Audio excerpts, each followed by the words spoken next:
il est difficile à la Sénat de faire le point, dans la mesure où vous savez que le code électoral nous oblige à recevoir les résultats physiques des coordonnateurs d'arrondissement. Or, ces coordonnateurs d'arrondissement sont répartis sur l'ensemble du territoire national et il y en a par exemple qui doivent arriver de Malanville, de Porga, de Karimama. Je ne peux donner aucun chiffre puisque c'est des chiffres épars. On ne les a pas encore agrégés pour savoir tel parti a eu tant, tel autre parti a eu tant. Je vous demande de prendre patience. Peut-être que d'ici demain matin, nous aurons ces résultats et on pourra vous donner des indications beaucoup plus précises. Si je ne suis pas informé, ça veut dire qu'il n'y a plus de Sénat.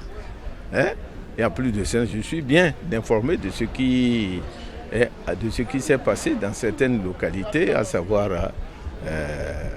des matériels électoraux qui ont été vandalisés, des urnes qui ont été brûlées et des agents électoraux qui ont été molestés.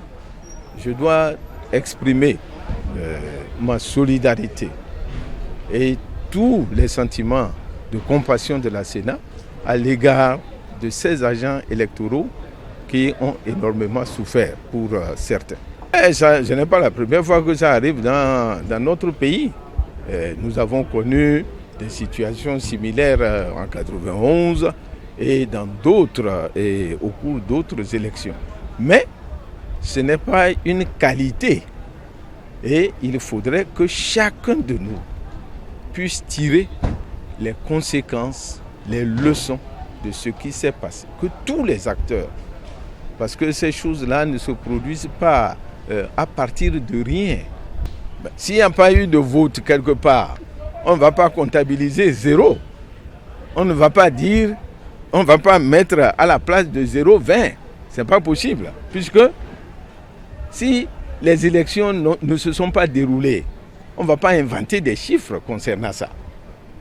Mais au terme de ce qui sera fait, en ce moment, nous allons voir qu'est-ce qu'il y a lieu de faire par rapport aux circonscriptions électorales où le vote n'a pas pu avoir lieu dans des localités bien précises. Parce que dites-vous ceci, quand on dit que dans telle commune, les élections n'ont pas eu lieu, ce n'est pas forcément à l'intérieur de l'ensemble de la commune. C'est peut-être un certain nombre de postes de vote qui ont été saccagés.